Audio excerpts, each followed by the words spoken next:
So how many of you out there that watch my channel on a regular basis has ever been called a snowflake?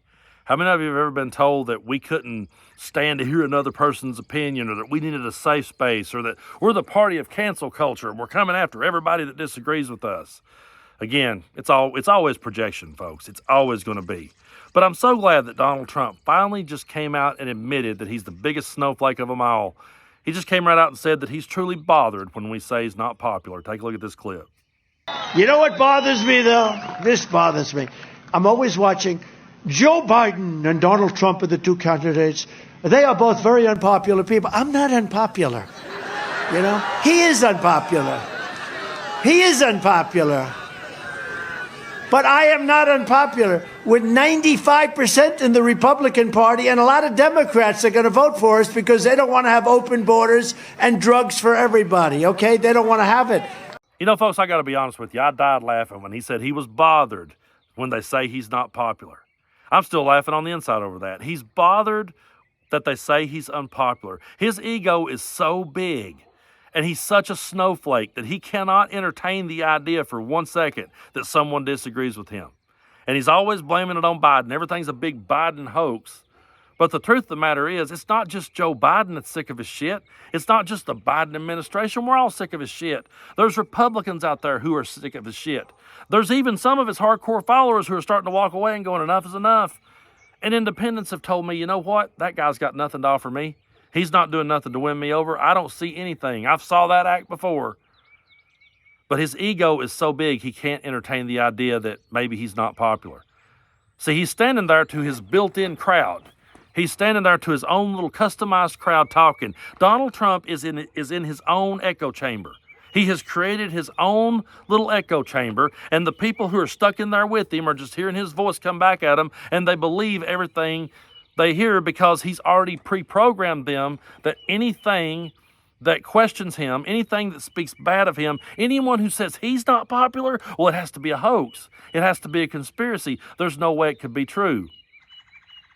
And I do not ever want to be in that type of group. I don't ever want to be alongside people who thinks that way. I do not want to sit and listen to Joe Biden and that be the only voice I hear and be told that anyone who opposed Joe Biden was out to get me and out to get my way of life. If our side started that type of rhetoric, I would really quick start pulling back and go, no, hold on a minute, wait. I don't want to be in that kind of echo chamber.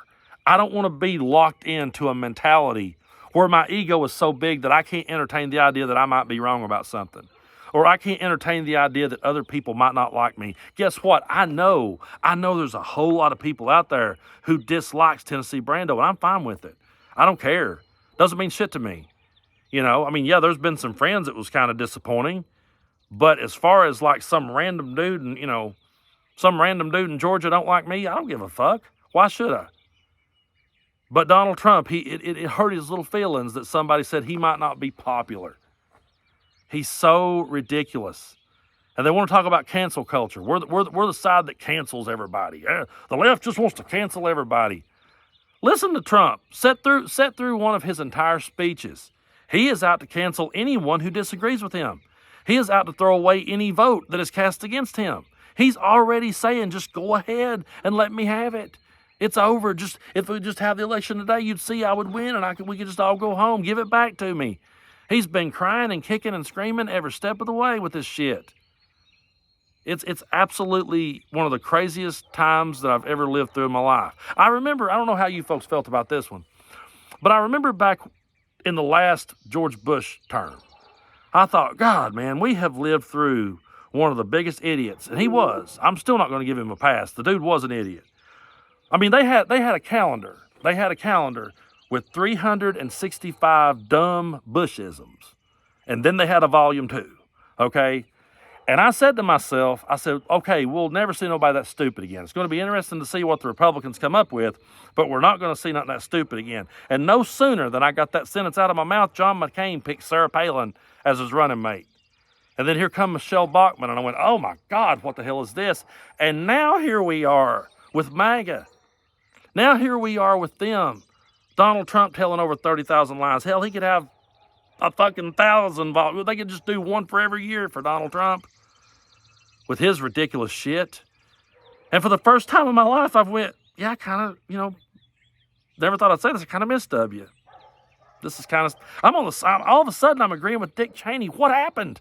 What happened? That if you'd have went back to 2008 and you'd have told me, hey, one day the Republican Party is going to jump the shark so badly that you're going to be sitting there going, yeah, you're going to be sitting along with Dick Cheney going, yeah, he's the biggest threat. I never would have thought that could happen. And the funny part about this, folks, is I've always been the guy that rooted for the villains in the TV shows. I rooted for Clay in Sons of Anarchy. I rooted for Boyd Crowder on Justified. I still think Boyd Crowder is the greatest villain ever on TV. But I don't want a villain in the White House. I don't want Clay Morrow to lead the free world. It was entertaining on a TV show to pull for the Joker, but I do not want the Joker as my fucking president.